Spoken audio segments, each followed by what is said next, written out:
Now, at this very moment, more than 21 million people are saving over 60 billion in premium bonds, making them by far the UK's biggest savings product. But are they still the premium way to invest? Martin Lewis is here now to have his say. And at the end of this, would you remind me, because I'd quite like to quickly talk about this passport ban as well, because we were pretty heads up on that early on. Right, my mum's got them, and she seems to do all right. Yeah, I was going to talk about that later, but there's a really interesting psychology behind premium bonds. People feel it's a win.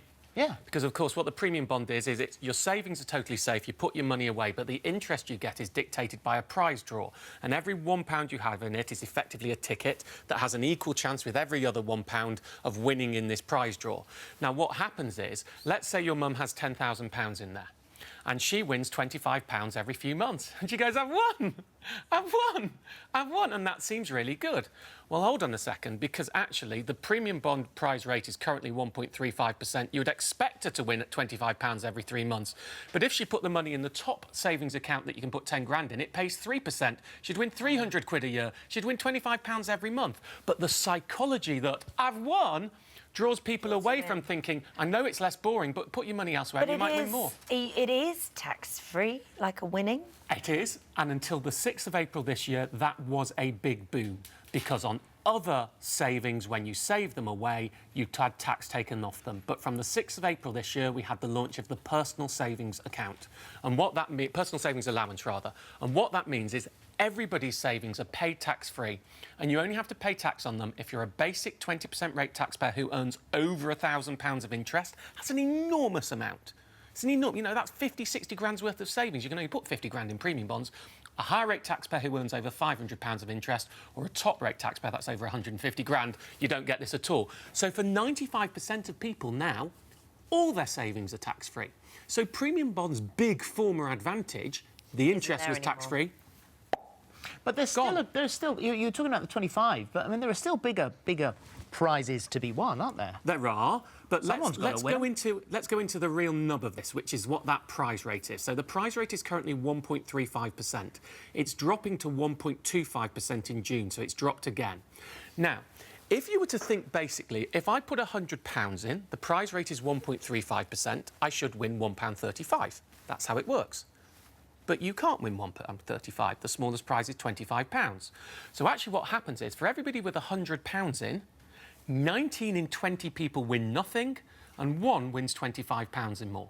Right. So for everybody who wins a big prize, lots of people have to win nothing. Now, what premium bonds do is they quote, this is schoolroom mathematics, but most people have forgotten, the mean average, which is where you add up all the prizes and divide it by the number of people. A far better way to look at this, to take what is average luck, is the median average. So here's how I describe that. If you lined everybody up who had £1,000 in premium bonds, and you walked halfway across, and you line them up from highest winner to lowest winner, how much would the person in the middle win? And the answer with £1,000 is... I don't know. Nothing. Oh. Nothing. In fact, you'd have to walk 2/3 of the way across before somebody won anything. So this is the point, yes. On the ridiculously 1 in 30 billion per £1 draw chance that you have of winning £1 million, most people have average luck, which means they win less than that published prize rate. They win less. Most people win less. And that rate isn't that good. And it's no longer tax-free. And the whole big thing about premium bonds used to be that they were safe because it's owned by NS&I. Well, it still are safe, but these days, every UK-regulated savings account is now protected up to £75,000. Now, I'm not saying you should run out there and ditch them now. If you've got a little bit of your cash in, it's a fine way to have a gamble, you know, it's safer than putting it in the lottery because you keep your cash safe. But if you don't earn over your personal savings allowance, that £1,000 a year worth of interest, then the odds are, with average luck, putting it in the top normal savings account, something like Santander 123's bank account that pays 3% on up to 20 grand, Club Lloyds that pays 5%, will smack the pants off this.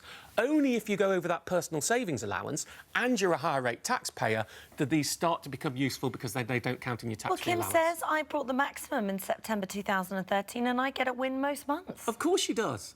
Of course you do, but if you put that same money in the best paying savings account, you're going to get a much bigger win each month. You just won't call it a win. Ellie says, I've not won in 30 years. And you know what? I challenge you. Who's the longest non-winner out there? Who's had money? I bet there are people in the 60s who've not won money. David says, I've had some since I was born in 1968. How do I find out if I've won? NS&I has a prize checker that you just put your numbers in and you can fill in your details and you'll be able to find out. You could have loads in there. He might have tons. You might do. You know, you might have really big money in there.